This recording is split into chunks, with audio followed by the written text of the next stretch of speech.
3. O processo civilizatório. Povos germinais. O processo civilizatório acionado pela revolução tecnológica que possibilitou a navegação oceânica transfigurou as nações ibéricas, estruturando-as como impérios mercantis salvacionistas.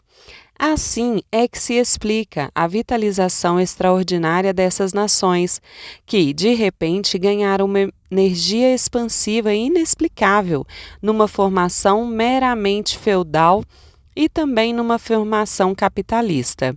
Mesmo porque essas últimas só surgiram mais tarde, na Inglaterra e na Holanda.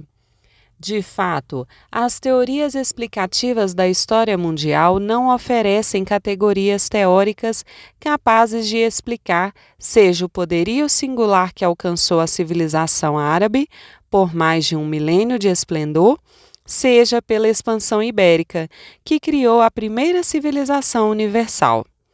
Essa carência é que nos obrigou, em nosso estudo do processo civilizatório, a propor, com respeito ao mundo árabe, a categoria de império despótico salvacionista, enfatizando o caráter atípico de seu salvacionismo, que nunca quis converter ninguém. Simplesmente conquistavam a área, gritavam o jihad e deixavam o povo viver. A certa altura, como aconteceu com todas as civilizações, entram em obsolência e se feudalizam, abrindo espaço para um novo gênero de salvacionismo. Ao mundo ibérico propusemos a categoria de Império Mercantil Salvacionista, gerado pela mesma revolução tecnológica, a mercantil, que deu acesso ao ultramar. Tecnologia gerada no mundo árabe e no mundo oriental, mas acolhida e concatenada primeiro pelos portugueses. Os iberos, num primeiro movimento, se livraram da secular ocupação árabe e expulsaram seu contingente judeu, assumindo o inteiro comando de seu território através de um poder centralizado que não deixava espaço para qualquer autonomia feudal ou qualquer monopólio comercial. Num segundo movimento, se expandiram pelos mares, lançando-se em guerras de conquista, de saqueio e de evangelização sobre os povos da África, da Ásia e principalmente das Américas.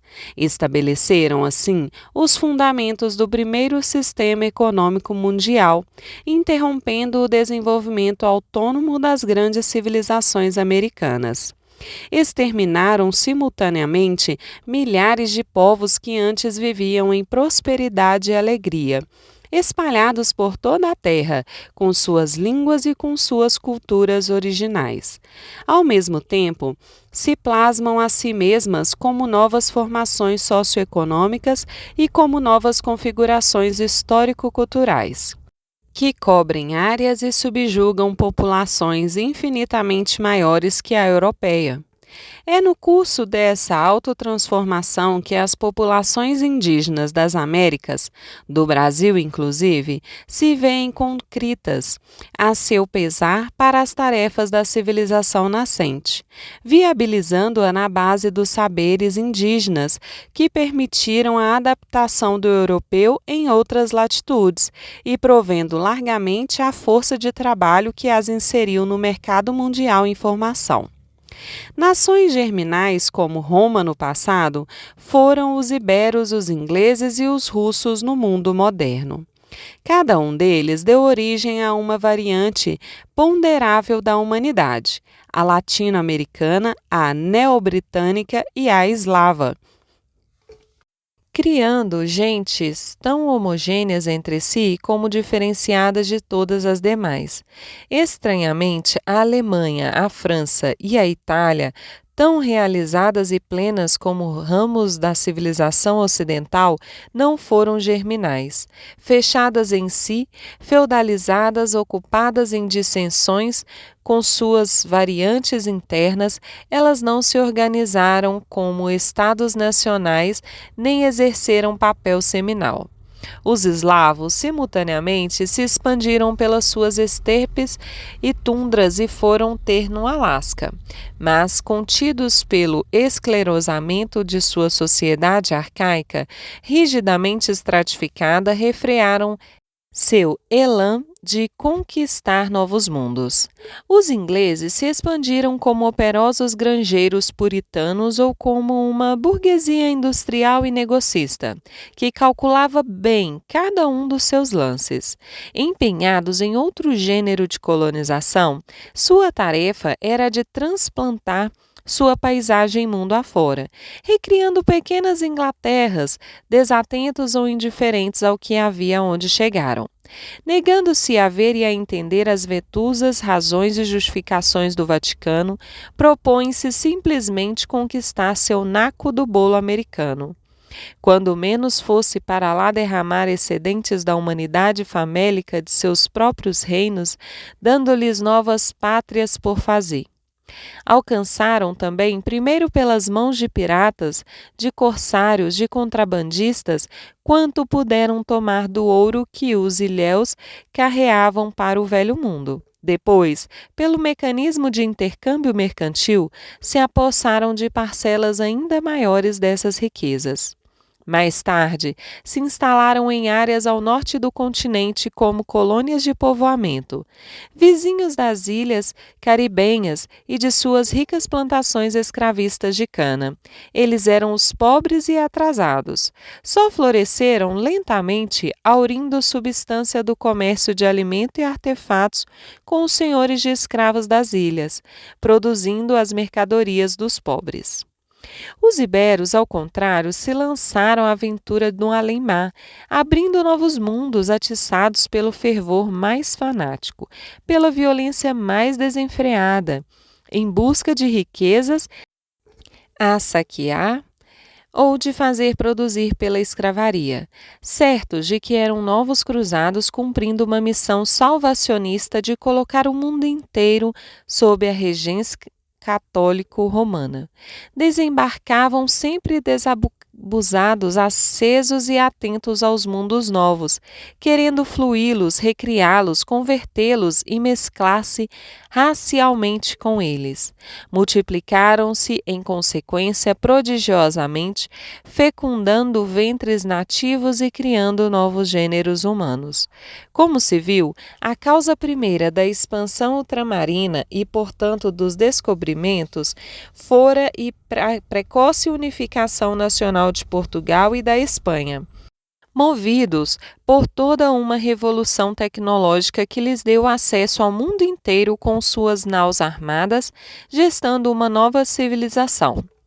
Libertos da ocupação sarracena, descansados da exploração judaica, dirimidos dos poderios locais da nobreza feudal, emergia em cada área um Estado nacional. Foram os primeiros do mundo moderno. Surgem, assim, entidades capazes de grandes empresas, como os descobrimentos e o enriquecimento aurido do além-mar, bem como sua implantação em império com hegemonia sobre a América, a Ásia e a África. Seu poderio cresce tanto que, a certa altura, a Espanha se propõe exercer sua soberania também sobre a Europa. Portugal se vê compelido a aliar-se à Inglaterra para manter sua independência. Nesses conflitos de amplitude mundial, a Ibéria se debilita tanto que acaba por sucumbir como cabeça do Império Mundial sonhado tantas vezes. Sucumbe, porém, é lá nos conflitos com seus pares. Cá, nos novos mundos, seus sêmens continuam fecundando prodigiosamente a mestiçagem americana. Sua língua e sua cultura prosseguem expandindo-se. Nesse passo, se enriquecem para construir, afinal, uma das províncias mais amplas, mais ricas e a mais homogênea da Terra, a América Latina. A Inglaterra, que foi a terceira nação a estruturar-se, assentada nos capitais e nos saberes judaicos que acolheu, acaba por apossar-se da outra metade das Américas, sobre a qual se expandira como uma segunda macroetnia, imensamente homogênea e neo-britânica. As dimensões desses domínios eram as do orbe que acabavam de ocupar. Sua heterogeneidade ética original, ao contrário, era sem paralelo na história humana. Só foi rompida e refundida através do esforço continuado de séculos, anulando qualquer veleidade étnica ou qualquer direito de autodeterminação dos povos avassalados. Assim é que a Ibéria e a Grã-Bretanha, tão recheadas de duras resistências dos povos que englobam em seus territórios, que jamais conseguiram digerir, aqui deglutem e dissolvem quase tudo. Onde se deparam com altas civilizações, seus povos são sangrados, contaminados, decapitados de suas chefaturas, para serem convertidos em mera energia animal para o trabalho servil. Essa gente desfeita só consegue guardar no peito o sentimento de si mesmos, como um povo em si, a língua de seus antepassados e reverberações da antiga grandeza. No Brasil, de índios e negros, a obra colonial de Portugal foi também radical. Seu produto verdadeiro não foram os ouros afanosamente buscados e achados, nem as mercadorias produzidas e exportadas, nem mesmo o que tantas riquezas permitiram erguer no velho mundo. Seu produto real foi um povo-nação, aqui plasmado principalmente pela mestiçagem, que se multiplica prodigiosamente como uma morena humanidade em flor, à espera do seu destino. Claro destino, singelo, de simplesmente ser entre os povos e de existir para si mesmos. Nada é mais continuado, tampouco é tão permanente ao longo desses 5 séculos do que essa classe dirigente exógena e infiel a seu povo. No há de gastar gentes e matas, bichos e coisas para lucrar, acabam com as florestas mais potentosas da terra. Desmontam morrarias incomensuráveis na busca de minerais, erodem e arrasam terras sem conta, gastam gente aos milhões. Tudo nos séculos transformou-se incessantemente. Só ela, a classe dirigente, permaneceu igual a si mesma, exercendo sua interminável hegemonia. Senhorios velhos se sucedem em senhorios novos, super homogêneos e solidários entre si, numa férrea união superarmada e a tudo predisposta para manter o povo gemendo e produzindo. Não o que querem e precisam, mas o que lhes mandam produzir, na forma que impõem, indiferentes a seu destino. Não alcançam, assim, aqui nem mesmo a façanha menor de gerar uma prosperidade generalizável à massa trabalhadora, tal como se conseguiu sob os mesmos regimes em outras áreas. Menos êxito teve, ainda, em seus esforços por integrar-se na civilização industrial. Hoje, seu desígnio é forçar-nos à marginalidade na civilização que está emergindo. O barroco e o gótico. 2 estilos de colonização se inauguram no norte e no sul do Novo Mundo.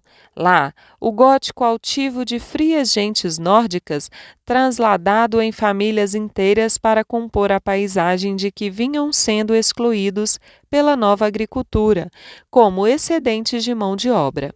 Para eles, o índio era um detalhe, sujando a paisagem que, para se europeizar, devia ser livrada deles, que fossem viver onde quisessem, livres de ser diferentes, mas longe, se possível, para outro além-mar, pacífico adrento. K. O barroco das gentes ibéricas mestiças que se mesclavam com os índios, não lhes reconhecendo direitos que não fosse o de se multiplicarem em mais braços, postos a seu serviço. Ao apartheid dos nórdicos, opunham o assimilacionismo aos caldeadores. É a tolerância soberba e orgulhosa dos que se sabem diferentes e assim querem permanecer. Outro é a tolerância opressiva, de quem quer conviver reinando sobre os corpos e as almas dos cativos, índios e pretos, que só podem conceber como os que deverão ser, amanhã seus equivalentes, porque toda a diferença lhe é intolerável.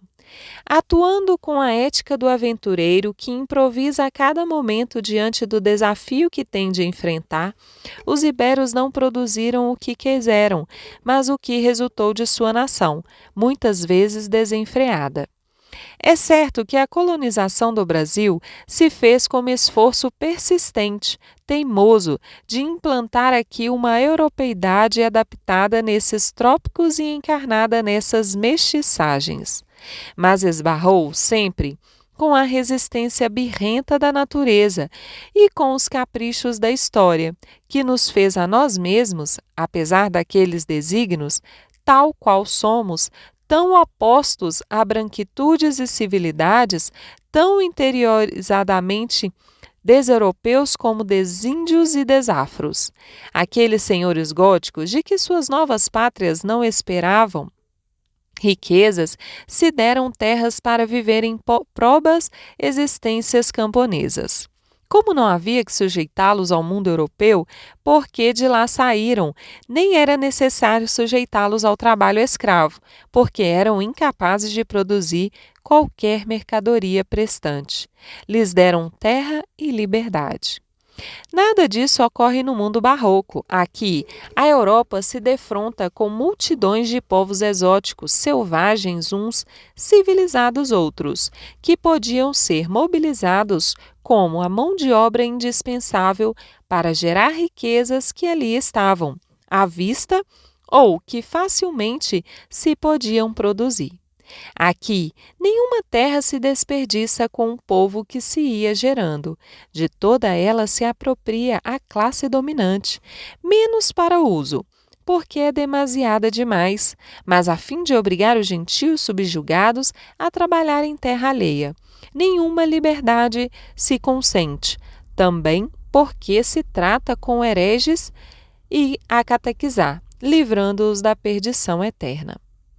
Nada mais natural do que pensar assim para um ibero que acabava de expulsar os hereges sarracenos e judeus, que os haviam dominado por séculos. Ainda com o fervor das cruzadas gloriosas contra os mouros, eles se assanharam aqui contra o gentio americano. O próprio Estado assume funções sacerdotais expressamente conferidas pelo Papa, para cumprir seu destino de cidade de Deus contra a reforma europeia e contra a impiedade americana. Para tanto, chega a transferir às coroas ibéricas o mais importante de seus privilégios, que era o padroado papal, dando-lhes o direito de nomear, transferir e revogar bispados e outras autoridades eclesiásticas. Em contraparte, pelo que Deus lhes dava em riqueza e em vassalos nas antípodas, Roma lhes sacramenta a possessão dos novos mundos com a condição de que prossigam sobre eles a guerra dos mouros, na guerra e na conversão dos novos infiéis recém-descobertos. Quem sabe até para transformá-los, através de seus evangelizadores, na cristandade terminal. Em consequência, cá em nosso universo católico e barroco, mais do que lá no seu mundo reformista e gótico, as classes dirigentes tendem a definir-se como agentes da civilização ocidental e cristã, que, se considerando mais perfeitos, prudentes e pios, se avantajavam tanto sobre a selvageria que seu destino era impor-se a ela como o domínio natural dos bons sobre os maus, dos sábios sobre os ignaros. Essa dominação se alcança pela ação da guerra, pela inteligência dos negócios, pela conscrição para o trabalho e pelo refúgio na missão. A seu ver, estavam simplesmente forçando aquela indianidade inativa a viver um destino mais conforme com a vontade de Deus e a natureza dos homens. Com o passar das eras, este acabaria por sair da infância pagã, da indolência inata, da lubricidade e do pecado. Ideologia nenhuma, antes nem depois, foi tão convincente para quem exercia a hegemonia, nem tão inelutável para quem a sofria, escravo ou vassalo. Desapossados de suas terras, escravizados em seus corpos, convertidos em bens semoventes para os usos que o Senhor lhes desse, eles eram também despojados de sua alma. Isso se alcançava através da conversão que invadia e avassalava sua própria consciência, fazendo-os verem-se a si mesmos como a pobre humanidade gentílica e pecadora que, não podendo salvar-se nesse vale de lágrimas, só podia esperar, através da virtude, a compensação vicária de uma eternidade de louvor à glória de Deus no paraíso. Tal é a força dessa ideologia que ainda hoje ela impera sobranceira. Faz a cabeça do senhorio classista convencido de que orienta e civiliza seus serviçais, forçando-os a superar sua preguiça inata para viverem vidas mais fecundas e mais lucrativas. Faz também a cabeça dos oprimidos, que aprendem a ver a ordem social como sagrada e seu papel nela prescrito de criaturas de Deus em provação, a caminho da vida eterna. Essas linhas de formação correspondem, no lado nórdico, à formação de um povo livre, dono de seu destino, que engloba toda a cidadania branca. No nosso sul, o que se engendra é uma elite de senhores da terra e de mandantes civis e militares, montados sobre a massa de uma subhumanidade oprimida e que não se reconhece nenhum direito. A evolução de uma e outra dessas formações dá lugar, nas mesmas linhas de um lado, ao amadurecimento de uma sociedade democrática, fundada nos direitos de seus cidadãos, que acaba por englobar também os negros. Do lado oposto, uma feitoria latifundiária hostil a seu povo, condenado ao arbítrio, à ignorância e à pobreza. No plano histórico-cultural, os nórdicos realizam algumas das potencialidades da civilização ocidental, como extensão sensaborona e legítima dela. Nós, ao contrário, somos a promessa de uma nova civilização remarcada por singularidades, principalmente africanidades. Já por isso, aparecemos os olhos europeus como gentes bizarras, o que, somado à nossa tropicalidade índia, chega para aqueles mesmos olhos a nos fazer exóticos. Não somos e ninguém nos toma como extensões de branquitudes, dessas que se acham a forma mais normal de se ser humano. Nós não. Temos outras pautas e outros modos tomados de mais gentes.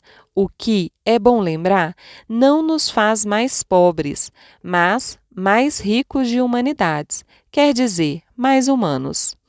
Essa nossa singularidade bizarra esteve 1000 vezes ameaçada, mas afortunadamente conseguiu consolidar-se, inclusive quando a Europa derramou multidões de imigrantes que acolhemos e até o grande número de orientais adventícios que aqui se instalaram. Todos eles, ou quase todos, foram assimilados e abrasileirados. Atualização histórica.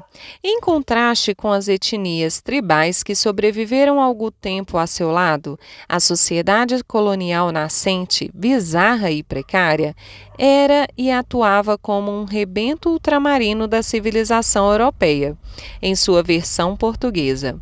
Vale dizer, era já uma sociedade bipartida em uma condição rural e outra urbana, estratificada em classes, servida por uma cultura erudita e letrada, integrada na economia de âmbito internacional que a navegação possibilitara. Essa posição evolutiva mais alta não representava, obviamente, uma ascensão das sociedades indígenas originais da sua condição tribal à de uma civilização urbana e estratificada. Era uma simples projeção dos avanços civilizatórios alcançados pelos europeus ao saírem da Idade Média, sobre os remanescentes da formação aborígene precedente e dos negros aliciados na África como força de trabalho escravo. Estamos diante do resultado de um processo civilizatório que, interrompendo a linha evolutiva prévia das populações indígenas brasileiras, depois de subjugá-las, recruta seus remanescentes como mão de obra servil de uma nova sociedade, que já nascia integrada numa etapa mais elevada da evolução sociocultural. No caso, esse passo se dá por incorporação ou atualização histórica, que supõe a perda da autonomia étnica dos núcleos engajados, sua dominação e transfiguração, estabelecendo as bases sobre as quais se edificaria daí em diante a sociedade brasileira. Tais bases se definiriam com claridade com a implantação dos primeiros engenhos açucareiros que, vinculando os antigos núcleos extrativistas ao mercado mundial, viabilizava sua existência na condição socioeconômica de um proletariado externo, estruturado como uma colônia mercantil escravista da metrópole portuguesa. No plano adaptativo, isso é, o relativo à tecnologia com que se produzem e reproduzem as condições materiais de existência, os núcleos coloniais brasileiros se estabeleceram nas seguintes bases: a incorporação da tecnologia europeia aplicada à produção, ao transporte, à construção e à guerra, com o uso de instrumentos de metal e de múltiplos dispositivos mecânicos. A navegação transoceânica que integrava os novos mundos em uma economia mundial, como produtores de mercadorias de exportação e como importadores de negros escravos e bens de consumo. O estabelecimento do engenho de cana, baseado na aplicação de procedimentos agrícolas, químicos e mecânicos para a produção de açúcar, e, depois, a mineração de ouro e diamante, que envolviam o domínio de novas tecnologias.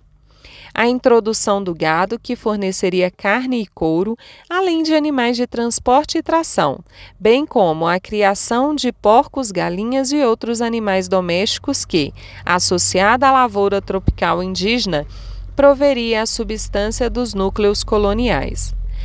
A adoção e difusão de novas espécies de plantas cultiváveis, tanto alimentícias quanto industriais, que viriam a assumir mais tarde importante e decisiva na vida econômica de diversas variantes da sociedade nacional. A singela tecnologia portuguesa de produção de tijolos e telhas, sapatos e chapéus, sabão, cachaça, rodas de carros, pontes e barcos e etc.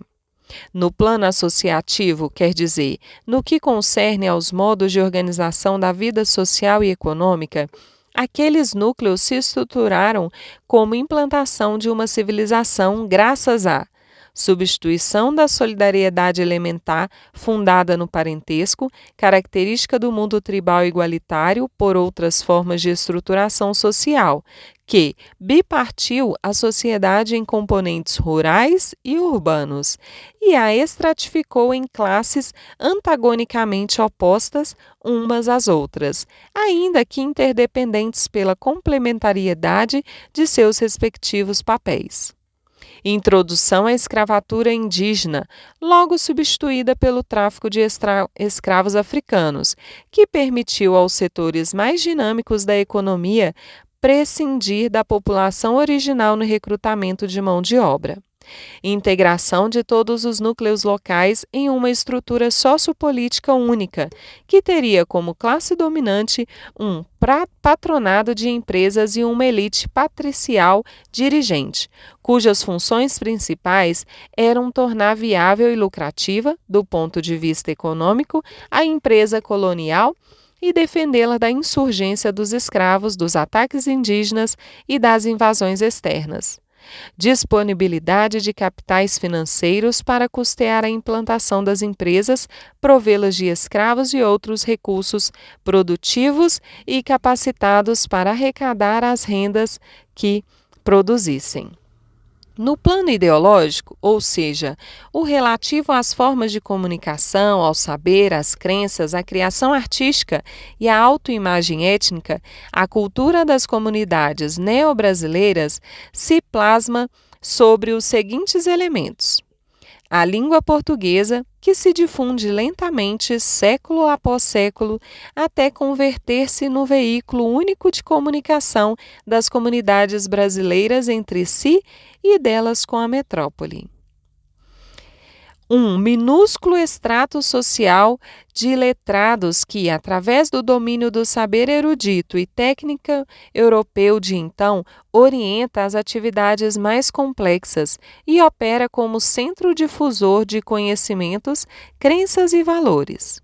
Uma igreja oficial associada a um Estado salvacionista que, depois de intermediar a submissão dos núcleos indígenas através da catequese, impõe um catolicismo de corte messiânico e exerce um rigoroso controle sobre a vida intelectual da colônia, para impedir a difusão de qualquer outra ideologia e até mesmo do saber científico.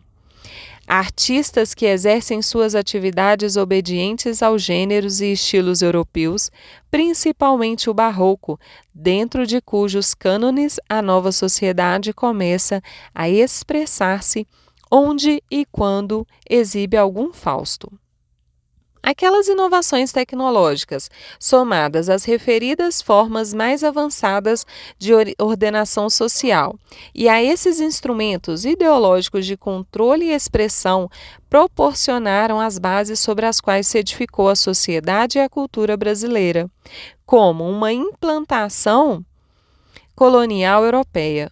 Uma e outra menos determinadas por suas singularidades decorrentes de incorporação de múltiplos traços de origem indígena ou africana, do qual, pela regência colonial portuguesa que as conformou como uma filial lusitana da civilização europeia. Isso explica a ausência de uma classe dominante nativa. Os que cumprem esse papel, seja na qualidade de agentes de exploração econômica, seja na qualidade de gestores de hegemonia política, são, na realidade, prepostos da dominação colonial. As próprias classes dominadas não compõem um povo dedicado a produzir suas próprias condições de existência e nem sequer capacitado para reproduzir-se vegetativamente. São um conglomerado dispar, composto por índios trazidos de longe, que apenas podiam entender-se entre si, somados a gente desgarrada de suas matrizes originais africanas, uns e outros reunidos contra a sua vontade, para se verem convertidos em mera força de trabalho escravo e ser consumido no trabalho. Gente cuja renovação mesma se fazia mais pela importação de novos contingentes de escravos que por sua própria reprodução. Com base nessa comunidade atípica e em seu acervo sociocultural, as novas entidades puderam enfrentar prontamente dois desafios cruciais. Foi aniquilar os grupos indígenas que, não havendo sido apresados e obrigados a trabalhar como escravos, se afastaram do litoral e hostilizavam desde o início os núcleos neobrasileiros assentados na costa. Outro foi manter a regência colonial portuguesa sobre os núcleos neobrasileiros, que cresceram mantendo sua estratificação social interna e sua dependência com relação à metrópole.